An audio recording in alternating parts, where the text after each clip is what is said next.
بسم اللہ۔ حضرت ابو ہریرہ رضی اللہ تعالی عنہ فرماتے ہیں، صحیح مسلم کی حدیث ہے، رسول اللہ صلی اللہ علیہ وسلم کے اصحاب رضی اللہ تعالی عنہ میں سے چند اصحاب رسول اللہ صلی اللہ علیہ وسلم کے پاس آئے اور آپ سے دریافت کیا کہ ہمارے دلوں میں ایسے ایسے خیالات آتے ہیں جن کو زبان سے نکالنے کو ہم میں سے ہر ایک بہت بڑا گناہ سمجھتا ہے،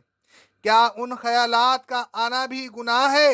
رسول اللہ صلی اللہ علیہ وسلم نے فرمایا، کیا واقعی تم اپنے دل میں ان خیالات کو برا سمجھتے ہو؟ ان اصحاب رضی اللہ تعالی عنہ نے کہا، ہاں۔ رسول اللہ صلی اللہ علیہ وسلم نے فرمایا، یہ تو عین ایمان ہے۔ الغرض دل میں ایسے برے خیالات کا آنا جو انسان کے بس میں نہ ہو موجب گناہ نہیں، البتہ ایسے برے خیالات کا جن پر انسان کو قدرت حاصل ہے دل میں جاگزیں کرنا گناہ ہے۔ مثلا شرکیہ عقائد، تکبر، ریاکاری، بغض و کینہ، حسد وغیرہ ایسے خیالات پر ضرور مؤاخذ ہوگا۔ پھر اللہ تبارک و تعالی نے فرمایا، لہا ما کسبت و علیہا مکتسبت، یعنی جو شخص بھی اچھے عمل کرے گا وہ اس کے لیے باعث اجر ہوں گے، اور جو شخص برے عمل کرے گا تو ان کا وبال اسی پر پڑے گا۔ یعنی اگر کوئی شخص برے خیالات کو عملی جامہ پہنائے گا تو وہ گنہگار ہوگا اور گناہ کی سزا پائے گا، سوائے اس صورت کی کہ اللہ تبارک و تعالی اپنے رحم و کرم سے گناہ کو معاف فرما دے۔ اللہ تبارک و تعالی فرماتا ہے سورہ آل عمران کی آیت نمبر 25 میں، ہر شخص کو اس کے اعمال کا پورا پورا بدلہ دیا جائے گا اور ان پر ظلم نہیں ہوگا۔ اللہ تبارک و تعالی فرماتا ہے سورہ انعام کی آیت نمبر 164 میں، جو شخص بھی برے عمل کرے گا تو اس برے عمل کا گناہ اسی پر ہوگا۔ غیر اختیاری خیالات اور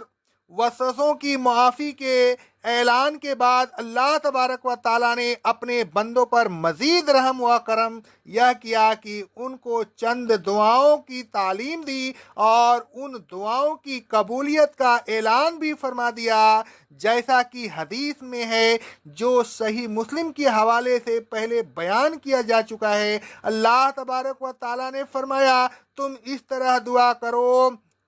ربنا لا تؤاخذنا ان نسینا او اخطانا، اے ہمارے رب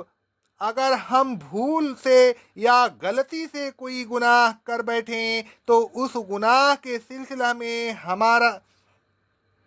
ہمارا مؤاخذ نہ کرنا۔ اب اگر کوئی شخص بھول سے یا غلطی سے کوئی گناہ کر بیٹھے اور وہ ان الفاظ میں دعا کرے تو اللہ تبارک و تعالی اپنے وعدے کے مطابق اس کے گناہ کو معاف کر دے گا۔ دوسری دعا جو اللہ تبارک و تعالی نے سکھائی وہ یہ ہے، ربنا ولا تحمل علینا اصرا کما حملتہ علی الذین من قبلنا، یعنی اے ہمارے رب ہم پر ایسا بوجھ نہ ڈال جیسا تو نے ان پر ڈالا تھا جو ہم سے پہلے گزر چکے ہیں، یعنی اے اللہ ہم کو ایسے سخت احکام نہ دے جسے سخت احکام تو نے گزشتہ امتوں کو دیے تھے۔ مثلا اللہ تبارک و تعالیٰ نے یہودیوں پر ناخون والے جانور گائے اور بکری کی چربی حرام کر دی تھی۔ اللہ تبارک و تعالیٰ فرماتا ہے سورہ انعام کی آیت نمبر 164 میں، ہم نے یہودیوں پر سب ناخون والے جانور حرام کر دیے تھے اور گائے اور بکری کی چربی بھی ان پر حرام کر دی تھی۔ اسی طرح یہودیوں پر ہفتہ کے دن مچھلیوں کا شکار حرام تھا۔ اللہ تبارک و تعالیٰ فرماتا ہے سورہ اعراف کی آیت نمبر